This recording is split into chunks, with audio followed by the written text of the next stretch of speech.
Con los muy buenos días para todos ustedes, ha llegado mi día especial. Todos los días Dios los ha preparado para nosotros, para sus hijos, para que le honremos, para que le adoremos, para que le alabemos. Pero es que el jueves tiene algo especial para mí, así que con el favor de Dios les digo a ustedes bendiciones, feliz mañana, 8:27 minutos aquí en Memphis, Tennessee.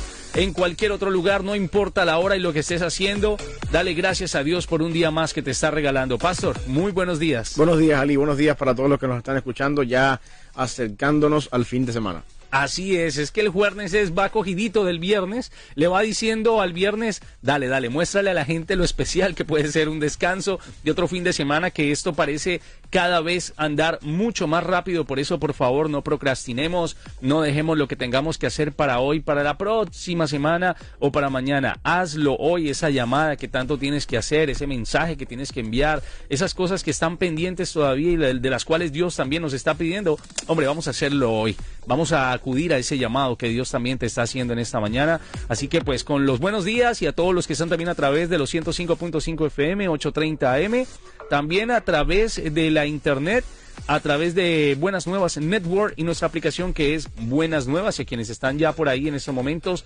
pasando y dando por allí su pulgarcito arriba, su like, a ustedes muy pero muy buenos días. Pastor, a veces creemos que la justicia de Dios solamente, yo pensaba, ¿no? En un pasado, es solamente para los malos. A veces vemos que los malos no les cae la justicia, y hay personas que definitivamente incluso hoy están pagando algún tipo de condena porque actuaron de la mejor manera, pero les cayó ese balde de agua sucia.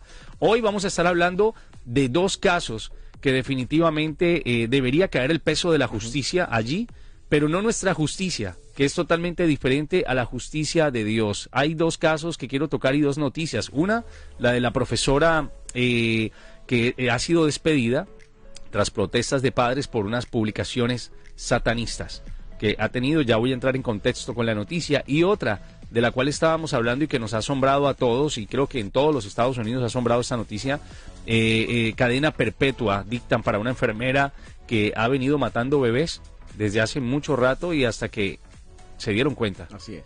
Sí, yo creo que, hablando de un tema de la justicia, ¿no? En medio del mundo caído en que estamos nosotros, donde uno a veces se pregunta, ¿dónde está Dios? ¿Por qué cosas malas suceden en este mundo? ¿O por qué Dios permite el mal?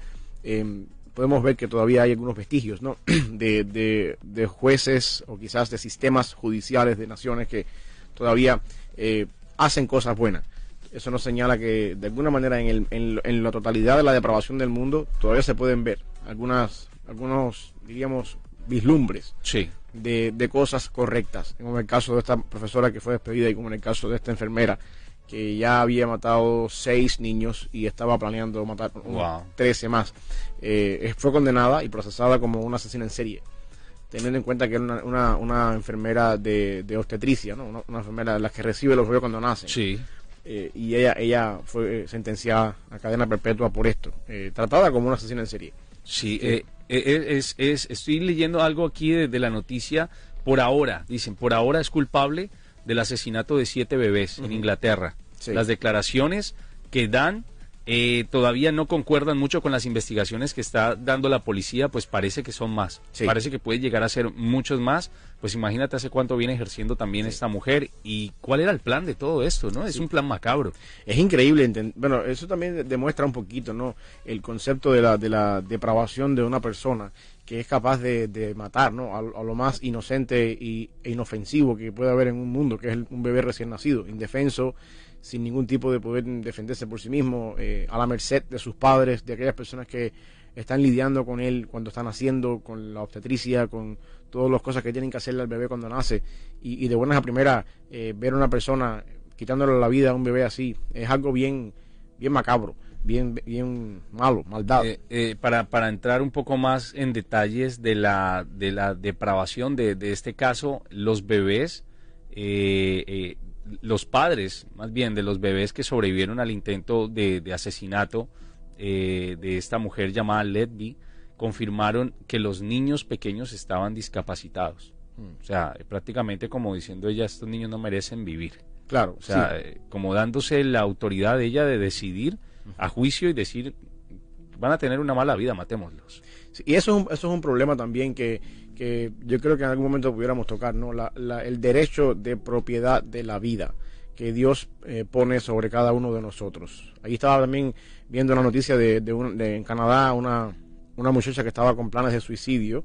Se le permitió hacer, bueno, la eutanasia para que no se suicidara.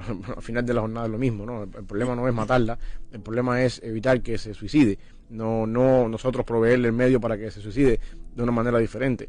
El tema de la propiedad de la vida, ¿quién es el autor de la vida? Que independientemente de que aunque una criatura nace como resultado de una relación sexual entre una mujer y un hombre, esa mujer y ese hombre no son los propietarios de la vida de una persona. Es Dios el que es el autor de la vida. Nadie más puede dar vida a no ser Dios. Por lo tanto, nadie más tiene derecho para quitar la vida a no ser Dios. Independientemente de las circunstancias y de las consecuencias y de la formación genética que esa nueva vida o criatura traiga, no somos nadie para nosotros quitar algo tan sagrado que solamente Dios puede dar. Por supuesto, no estoy trayendo acá ahora el caso de la ejecución de un condenado a muerte. Eso es otro tema y quizás pudiéramos tocar el tema. Yo creo que ahí sí es la responsabilidad del gobierno tener que determinar, ¿no? Según un conjunto de leyes, si la persona debe ser sentenciada a muerte o no. Pero quitar la vida porque la persona tiene un problema de discapacidad o quitar la vida porque mis deudas me están ahogando y me voy a suicidar, yo creo que ahí hay otra manera de enfrentar el problema, ¿no? Y nosotros no tenemos la autoridad para eso. Eso genera una polémica incluso con una ley que fue aprobada hace poco también en Colombia. No conozco todavía muchos casos, pero ya hay dos bastante mencionados y son prácticamente de los primeros casos en Latinoamérica del tema de la eutanasia. Personas que también desean practicársela, que desean morir porque a juicio piensan que ya para qué vivir y piden al gobierno y el gobierno es quien decide. Sí. Y aplica una inyección letal para estas personas. En este caso, esta mujer decidió que esos niños pues no merecían vivir, no todos tenían algún tipo de discapacidad. Hay padres que están también hablando sobre el tema de que sus hijos estaban sanos después de esto. Hay unos que quedaron en grave estado, pues no logró su cometido, claro. Gracias a Dios. Pero no solamente es esto, estamos viendo que cada vez hay una presión sobre los niños, sobre la juventud, sobre las escuelas. Si salimos ahora del hospital y nos vamos, por ejemplo, a esta noticia en las escuelas, que es una profesora que ha sido despedida, y esto gracias a que los padres empezaron a ver las publicaciones satanistas que estaba teniendo esta maestra y dicen, bueno, ¿quién está adoctrinando a mi hijo? ¿Qué le están enseñando a mi hijo cuando puedo ver que esta persona practica el satanismo o es de X o Y religión y quiere imponerla dentro de un ambiente escolar? Sí, eso es un problema también, porque nosotros a veces hemos delegado muchas cosas que nos tocan a nosotros, como padres, como diríamos como la familia, siendo el centro mediático, ¿no? El centro principal. Lo hemos delegado al gobierno, lo hemos delegado a la escuela y cuestiones así. Yo creo que sí, la escuela juega un papel importante en mis hijos, en la enseñanza de poder leer, escribir, pero hay ciertos principios en cuanto a la vida religiosa, en cuanto a la vida moral, que es mi responsabilidad en casa enseñar. Yo soy el que es responsable delante de Dios algún día de cómo yo enseñé a mis hijas a definirles su género. Ellas no son LGBTQ, ellas son mujeres. De cómo yo a mis hijas las enseñé a adorar al Señor, de cómo yo a mis hijas las llevé al camino de la fe. A lo mejor yo delante de Dios no soy responsable de cómo mis hijas aprendieron a leer. Quizás yo creo que la escuela juega un papel importante con eso, pero el otro cúmulo de lo que entra dentro del concepto y la definición de educación, que no es solamente leer y escribir o multiplicar y restar, es parte de mi responsabilidad en el hogar. Y a veces yo creo que una de las cosas que vemos hoy en día en las familias, en los hogares, es los hijos encerrados en su cuarto con un teléfono celular, con un iPad o con una computadora, los padres delante de la televisión o delante de otro teléfono, y no hay comunicación ninguna. Sí. Y no hay una enseñanza proactiva en el hogar, ¿verdad? Parece que se le dejara a veces la educación a la escuela. A la escuela y a las redes sociales. Sí, a las redes sociales y a la escuela, y yo creo que eso es un error como parte nuestra en el concepto de la familia y en el concepto de lo que se espera de nosotros como padres y responsables de aquellas personas que mañana van a ser nuestros hijos, o sea, nuestros hijos adultos. Y es una cosa que yo creo que tengamos en cuenta. Nosotros criamos a nuestros hijos y los educamos para la sociedad. no es para que mi hijo sea conmigo, mi bebito lindo, mi niño. Nosotros educamos y hacemos crecer a nuestros hijos para la sociedad. Ese niño mañana va a ser alguien en la sociedad. Ya puede ser, depende de mi trabajo como padre, ese niño va a ser mañana o un médico o un asesino en serie. Y al final del día es para la sociedad. Y eso cuando uno entiende eso, Ali, uno puede entender entonces, o puede poner en práctica más fácil por qué yo tengo que de vez en cuando quitarme la correa y hacer mi trabajo de disciplina. ¿Por qué tengo que usar la vara y el callado a veces con mis hijos? Cuando yo entiendo que mis hijos son mi responsabilidad mientras son menores de edad, y yo estoy invirtiendo en ellos y enseñándoles a ellos ciertas cosas que después eventualmente ellos van a poner en práctica afuera, y van a ser de bendición o van a ser un problema para la sociedad. Ahora, yo creo que también, Pastor, allí juega un papel importante el hecho del currículum de la persona, ¿no? Del resumen cuando va a ser contratada, cuando va a ser de pronto incluida dentro. Hoy en día eso es una parte sensible.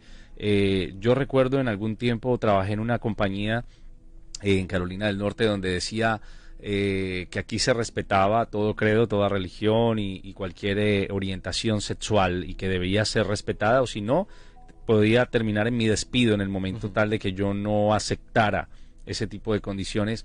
Pero hoy en día es un hilo delgadito y es tan sensible tocar esa parte cuando la persona se identifica, incluso para tomarle la vacuna a un niño, dice cómo se identifica al niño, o sea, cómo se va a identificar un niño de 4, 5, 6 años. Y estoy leyendo algo de lo que habla, por ejemplo, en cuanto a esta profesora. Se afirmaba o ya se sabía que tenía desde el 2018 y 2020 un trastorno bipolar con manía y psicosis que hace una profesora dando clases con esto, y en lo cual afirma que respeta los pronombres y poniendo frases en sus redes sociales como salve Satanás. Eso, mira, yo creo que con esta onda de los currículum y de los resumés y de todas estas cosas perdóname, y que la vida privada de cada quien allá, sí, pero que aquí responda, eso claro, no, eso claro, tampoco. Claro, eso el resumen tú le puedes poner lo que tú quieras. Tú puedes agarrar un papel y puedes decir ahí, yo soy doctorado en psicología, filosofía y por ahí para allá, y quien dice lo contrario. Y al final del día lo que importa más bien es un papel que diga quién tú eres. Por otro lado, esa idea de separar, ¿no? Mi vida privada, aquí en el trabajo yo tengo que hacer tal cosa, en la escuela me toca tal cosa, pero en mi trabajo yo soy otra persona muy diferente, o en mi casa soy una persona muy diferente. Eso es imposible. Tú no eres dos personas. Tú no eres el maestro en la escuela y en tu casa eres el sacerdote de Satanás. No, para poner el caso de la maestra. No es así. Tú no puedes ser así. Tú eres una persona que reacciona, que vives y que de alguna manera u otra puede ser que te vistas con ropa de maestra aquí y afuera de la escuela te vistes con ropa satánica. En la mañana soy maestro y en la noche soy pero al final del día eres tú. No es posible esto, no es posible estas cosas. Tu vida pública es un reflejo de tu vida privada. Tú eres en lo público lo que tu vida íntima refleja. Eso es bíblico. Eso es bíblico. Cuando Pablo dice que nosotros tenemos que hacer morir, en Romanos 8:13, tenemos que hacer morir el pecado que muere en nosotros. El que vive, si vivís conforme a la carne, moriréis, mas si por el Espíritu hacéis morir las obras de la carne, entonces vas a vivir. La idea es la siguiente: nosotros tenemos que, en la vida cristiana, hacer morir eso que está dentro de nosotros, que todavía sigue ahí de vez en cuando burbujeando para salir a flote, que es pecado, y para que podamos, por la obra del Espíritu Santo, ser nuevas personas, nuevas criaturas. La gran batalla por decirlo de alguna manera, de la doble personalidad en un ser humano, lo enfrentan mejores que nadie los cristianos, porque nosotros tenemos la nueva naturaleza que se nos dio en Cristo, y al mismo tiempo seguimos teniendo la vieja naturaleza que ya murió, pero todavía está ahí, presente, y ambas batallan. Y nosotros como cristianos sabemos que si yo no le dedico tiempo a mi tiempo de oración, al hacer morir el pecado que mora en mí todos los días, a llegar delante del Señor en arrepentimiento y reconociendo patrones y pecados en mi vida y arrepintiéndome y entendiendo cuáles avenidas me van a llevar por el pecado, y no batallo todos los días con eso, la vieja naturaleza va a salir. Y como dice Pablo, si vivo conforme a la carne voy a morir. Por lo tanto, nosotros tenemos que tener en cuenta lo que significa eso, porque lo vivimos en el diario vivir en nuestra propia vida. O sea, cuando tú ves una empresa que te dice a ti, aquí tú eres el empleado XY, pero en tu casa tú puedes hacer lo que tú quieras. Haz lo que tú quieras. No es posible. No. Eso no es posible. Al final entras un día a la oficina del empleado XY y vas a ver un cuadro en la pared que alusiona a su vida privada. Vas a ver algún, no sé, algo que refleja lo que en realidad tú eres. Y al final tú no quieres una compañía, una escuela, un hospital, donde quiera que estés trabajando, donde tus empleados vengan 8 horas, aparezcan o lucen una cosa públicamente, pero su vida privada es muy diferente. Eso no funciona así. Eso es una hipocresía, de alguna manera u otra, de alguna manera hablando. Y nosotros en la Biblia encontramos que ese no es el patrón. El patrón es, venimos a Cristo, según 2 de Corintios 5:17, cuando estamos en Cristo somos nueva criatura, las cosas viejas pasaron, todas son hechas nuevas. Y al hacer nuevas todas las cosas, el proceso va de toda la vida. Voy haciendo morir todos los días hago morir el pecado que mora en mí.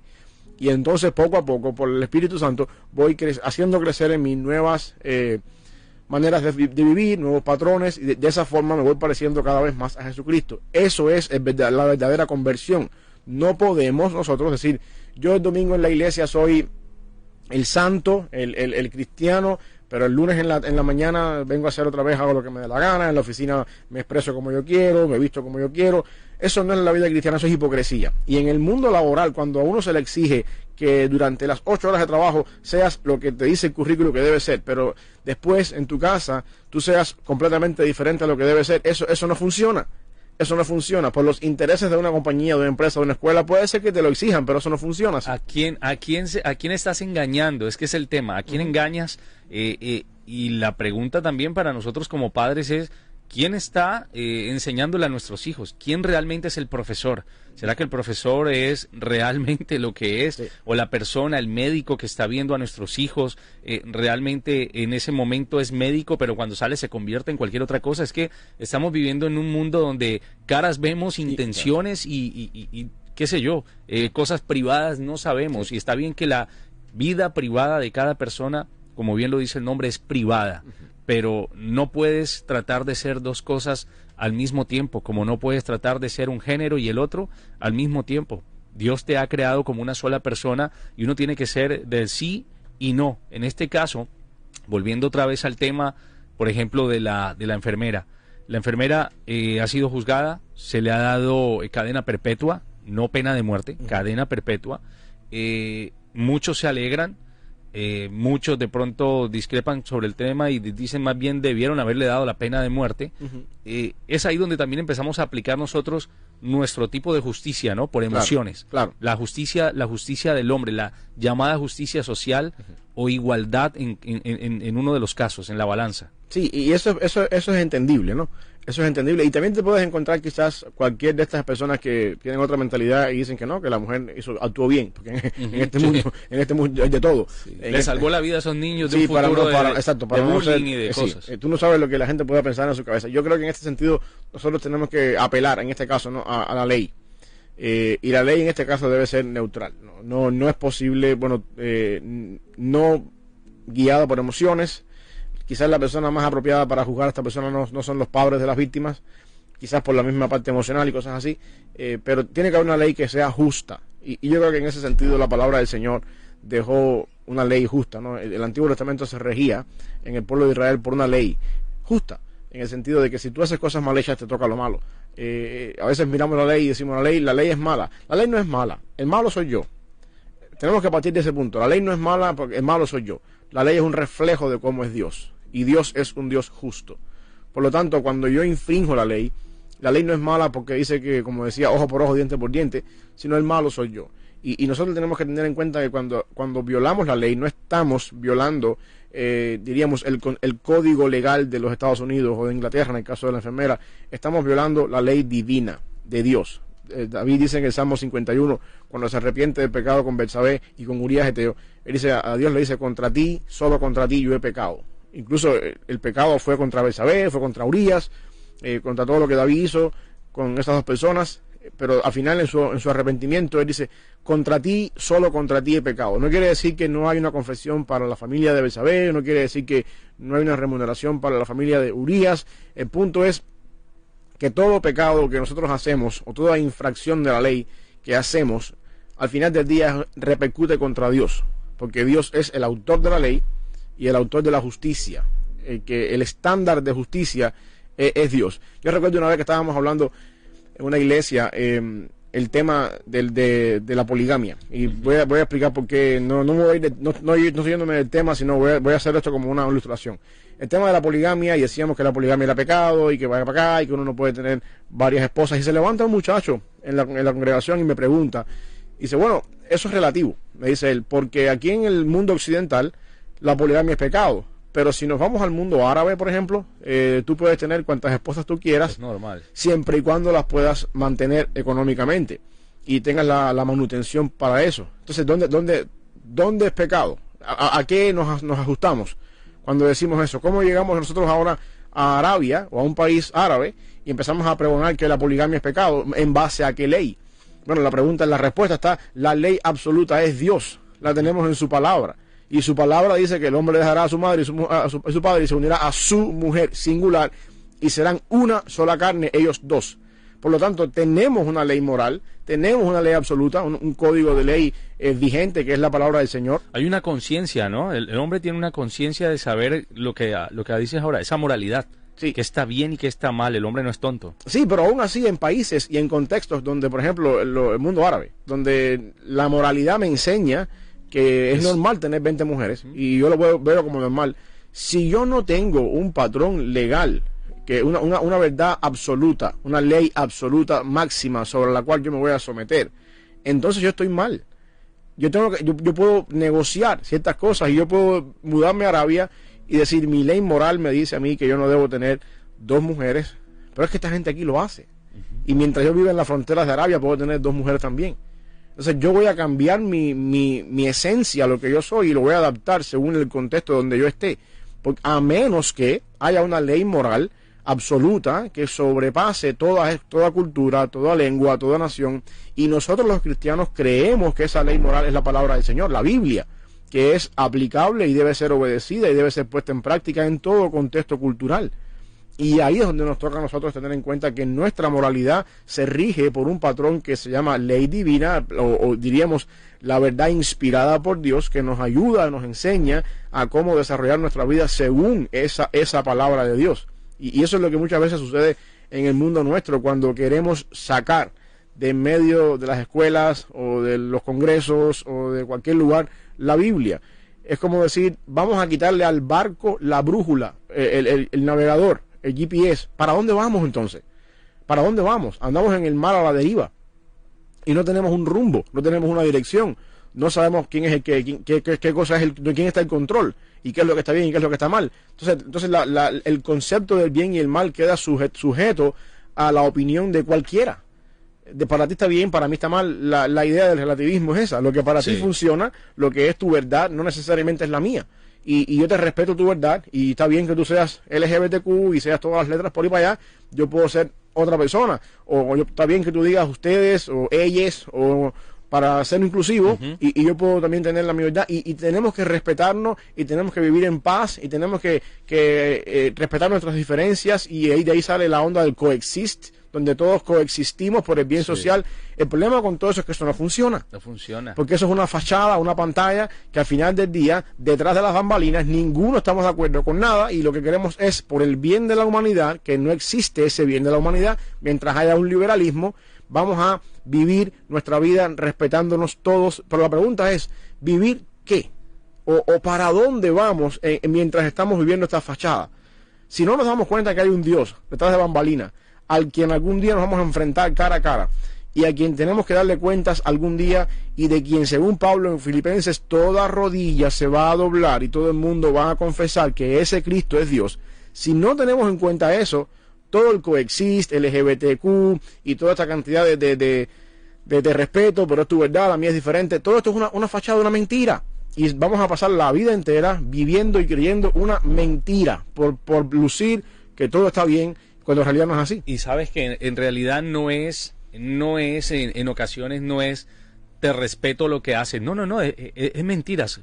Uno abomina lo que de pronto está pasando y lo que esas personas hacen, si sabe uno que la palabra de Dios establece una cosa muy diferente. Lo que pasa es que hoy en día yo diría que la palabra es ser tolerante, porque a veces el tratar de decirle a una persona que lo que está haciendo está mal, es prácticamente tomártelo o se lo va a tomar como si que tú eres su enemigo. Sí. Te va de una vez a tildar de enemigo, te va a sacar. Pasa en todos los ámbitos, pasa en este caso con las personas que de pronto definitivamente cuando te dicen a ti, te queremos contratar, pero en tu Facebook no nos gusta lo que publicas. Y por eso no te damos el puesto. Claro. Y entonces vienen las demandas de por qué no se pueden meter en mi vida privada. Todo se ha ido a una especie de ley, para una ley absurda, ¿no? Una ley absurda para muchos y una justicia que otros exigen y que piden, que es una minoría, para poder hacer y descualquierar también a una juventud que viene por ahí en camino. Vamos a hacer una breve pausa, pero ya vamos a estar con ustedes aquí en Un Día Mejor de Buenas Nuevas, el hogar de la fe y la esperanza. Recuerden que nuestro WhatsApp ha cambiado, por ahí lo estoy dejando, es el 901-455-5060. 455-5060. Es el hogar de la fe y la esperanza y aquí estamos en esta nueva hora que comienza para acompañarles y hoy hablando, Pastor, un poco de la justicia que alegra a muchos, de la justicia que cae sobre algunos y donde uno dice se lo merecía, y de la justicia que Dios también puede aplicar en cualquier área de nuestra vida y que a veces decimos, pero ¿por qué me pasa esto a mí, Dios? Sí, y Dios es un Dios justo. Una de las bienaventuranzas que encontramos de Mateo 5 es: bienaventurados los que tienen hambre y sed de justicia, porque ellos serán saciados. Dios es justo. Una de las cosas que nosotros podemos encontrar cuando miramos toda la maquinaria de lo que significa la expiación de Cristo y la muerte de Cristo, la obra de Cristo en la cruz, todo eso, por supuesto, refleja, ¿no?, la justicia de Dios. Tanto hizo falta para satisfacer la justicia de Dios que su Hijo tuvo que morir en la cruz por nosotros. En ese sentido, tenemos la esperanza, ¿no?, de que Dios es un Dios que hace justicia y que de alguna manera sabe hacer justicia, ya sea que como decía Álvaro Torres, por ahí una canción, de este mundo nadie se va debiendo nada. Esa puede ser una, o ya sea también que de alguna manera lo apaguemos o lo apaguen las personas en la eternidad, en el infierno, bajo la ira de Dios. Pero lo que quiero que sepamos es que Dios no deja ningún pecado o ninguna injusticia sin ser cobrada, por decirlo de alguna forma. Ya sea que Cristo la lleve a la cruz y la paguemos allí, como es el pecado nuestro lo que nos hace hoy decir Abba Padre, como decía Pablo, o ya sea como es el caso de aquellos que se mueren sin conocer a Cristo y eventualmente pagan su propio pecado en un estado de condenación eterna en el infierno, porque Dios es un Dios justo y su justicia tiene que ser satisfecha. De lo contrario, Dios no fuera justo.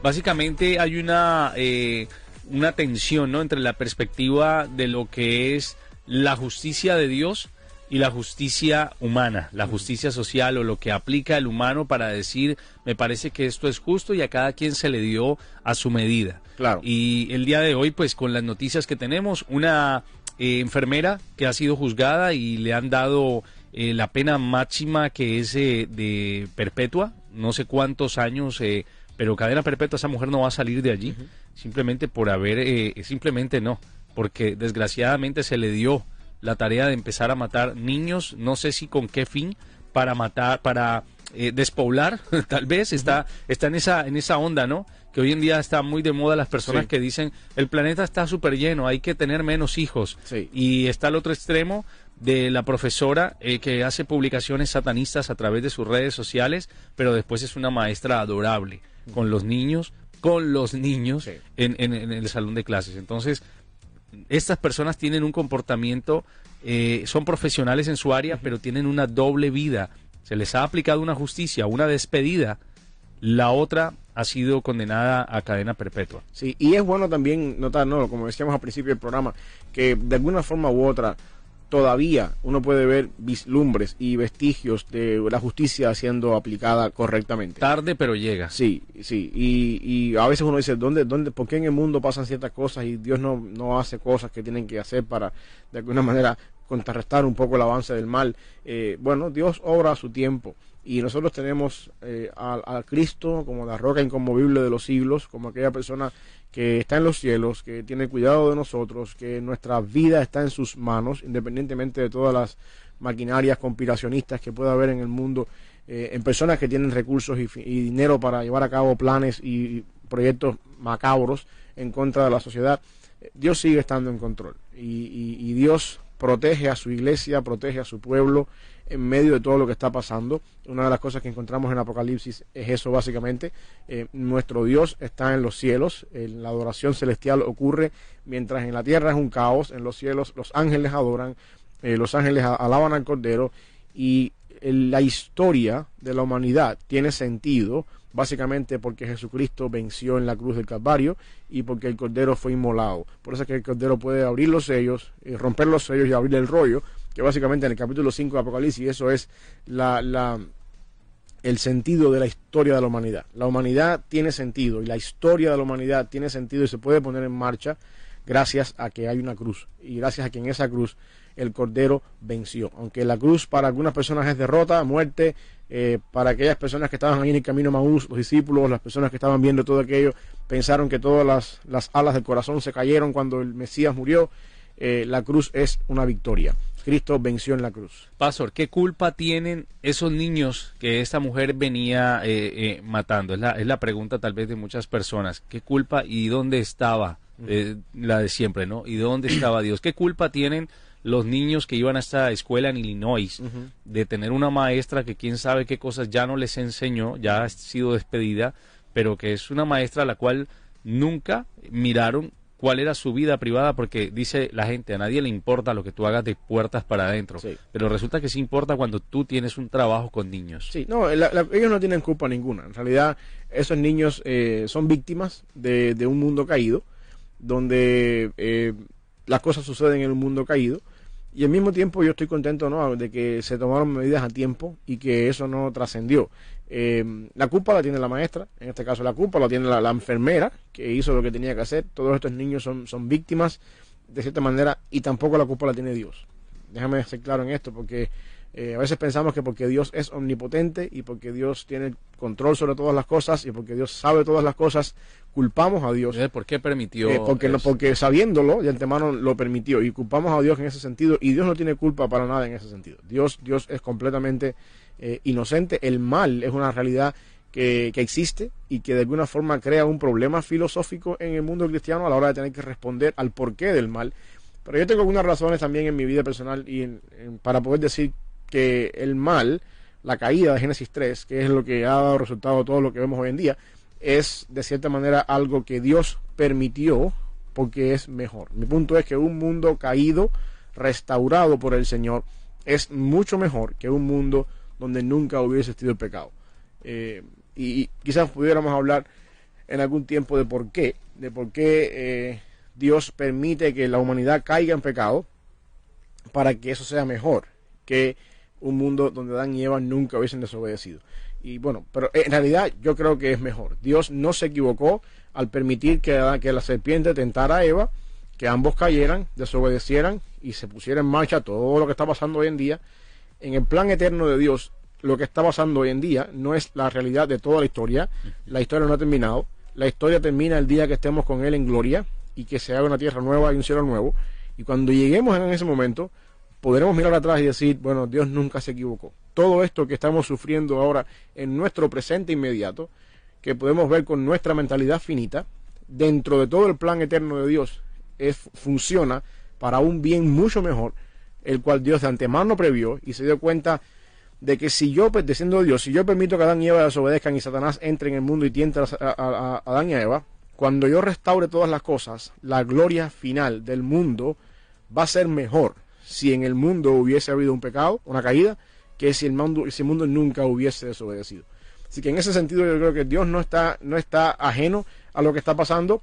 Dios está consciente de lo que está pasando, permite lo que está pasando. El mundo y la historia de la humanidad está corriendo el cauce que el mismo Dios ha trazado, y por lo tanto nosotros no podemos ni tenemos tampoco la capacidad de ver la dimensión completa, pero Dios sí. Y en Apocalipsis tenemos, y en muchas partes de la Biblia, vislumbres de cómo se ve esa gloria final.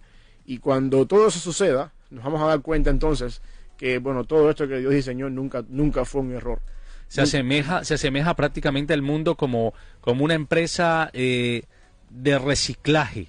En estos momentos hay gente que dice y tiene esta expresión: el mundo prácticamente hoy en día está completamente hecho una basura, literal, mares dañados, Sí. más contaminación, pero dentro de lo más vil y menospreciado, como dice la palabra de Dios, ha sacado lo mejor. Sí. Y ha sacado y ha levantado hombres donde nadie daba un peso por esa persona. Ha sacado de la pobreza a una persona que en ningún momento tenía ningún futuro, y Dios lo ha levantado gracias a su palabra. Sí, no, y todo esto va avanzando hacia un final. No, este no es el final. El final no es lo que está pasando hoy en día. No. Y a lo mejor para nosotros... Ni el final para muchos, como dicen, es la muerte. No, tampoco. Mejor sería morirme para no ver nada más de esto. Al contrario. No, exactamente. Dios tiene... Nosotros no podemos entenderlo, y a veces en nuestra mentalidad pensamos que nos ha tocado vivir en un mundo donde mi vida tiene un lapso de tiempo de tanta cantidad de años y después ya me voy de aquí. Y me tocó vivir en un tiempo malo o en un tiempo bueno, pero la cosa es que el tiempo nuestro de vida no es el tiempo de Dios en la historia. La historia de Dios va desde la creación del mundo hasta la nueva creación del mundo. Y cuando uno mira la historia completa, desde la creación hasta la nueva creación, y tenemos en cuenta cada etapa que Dios ha permitido que pasara en el transcurso, nos vamos a dar cuenta de que la caída, el hecho de que el hombre desobedeciera y todo este fuera el caos que tenemos ahora, es parte de ese plan, que siempre es bueno delante del Señor. Porque mi punto es que un mundo caído al cual Dios restauró es mucho mejor que un mundo que nunca hubo caído en pecado. Porque hay muchas razones para eso que no tenemos tiempo. Quizás pudiéramos tocarlo en algún programa, por qué razón Dios permitió el mal y por qué razón Dios permitió que el ser humano cayera en pecado, para desarrollar... Aún sabiendo que ya eso iba a pasar. Sí, que estaba decretado, ya estaba es la palabra. Ajá. Dios lo decretó. En algún momento, cuando Satanás se encarnó en la serpiente y fue a tentar a Eva, ya eso estaba escrito, ya estaba decretado, porque el plan de Dios es mejor con un mundo caído, regenerado, que con un mundo donde Adán y Eva nunca desobedecieron. Perfecto, pastor. Siendo así, oramos. Señor, gracias por esta oportunidad, por este día que tú nos concedes ya casi terminar la semana. Bendice, Señor, este tiempo juntos. Bendice, Padre, también la vida de las personas que nos están escuchando, la vida de aquellas personas también que van a escuchar o ver este video después de manera diferida. Que podamos también nosotros, Señor, crecer a la imagen de Jesucristo, ir moldeando en nosotros y formando en nosotros una mentalidad y un carácter que te glorifique siempre a ti, y que podamos también de cierta manera honrarte siempre con nuestras acciones. Ayúdanos, Padre, a poder también reflejar en el mundo que no te conoce tu gloria, y poder de alguna forma, Señor, por el Espíritu Santo, traer personas a ti a través del mensaje de tu palabra. Bendice esta emisora, Señor, el colectivo de trabajo de esta emisora, y gracias, Padre, porque cada día se abren estos micrófonos para que podamos expandir tu palabra por estos medios. En el nombre de Jesús. Amén.